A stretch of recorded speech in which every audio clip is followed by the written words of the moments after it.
புதுச்சேரியில் தங்களது வீட்டின் ஒரு பகுதியை தம்பதியினர் சிட்டுக்குருவிகளுக்கான சரணாலயமாக மாற்றியுள்ளனர். ஆண்டுதோறும் மார்ச் 20ஆம் தேதி உலக சிட்டுக்குருவிகள் தினம் அனுசரிக்கப்படுகிறது. சுற்றுச்சூழல் மாசு காரணமாக சிட்டுக்குருவிகளின் எண்ணிக்கை குறைந்து வருகிறது. இந்நிலையில் புதுச்சேரியில் சந்திரசேகரன், கீதா என்ற தம்பதி அழிவின் விளிம்பில் உள்ள சிட்டுக்குருவிகளை தங்களின் உறவாக கருதி பாதுகாத்து வருகின்றனர். சிட்டுக்குருவிகள் தங்குவதற்கு ஏதுவாக வீட்டிலேயே பிரத்யேகமான இடத்தை உருவாக்கி அது அவற்றின் சரணாலயமாகவே மாறிவிட்டது. எந்த உயிரினமும் கட்டி போட்டோ இல்ல கூண்டுல வளர்த்தோம்லாம் வளர்க்க விருப்பம் கிடையாது.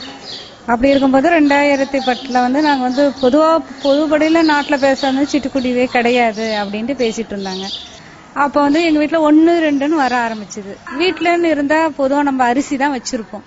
அந்த அரிசியோட நொய்யெல்லாம் முதல்ல போட்டோம். அது கொஞ்சம் எடுத்தது வந்த வேகத்துக்கு. ஆனா எடுக்கல.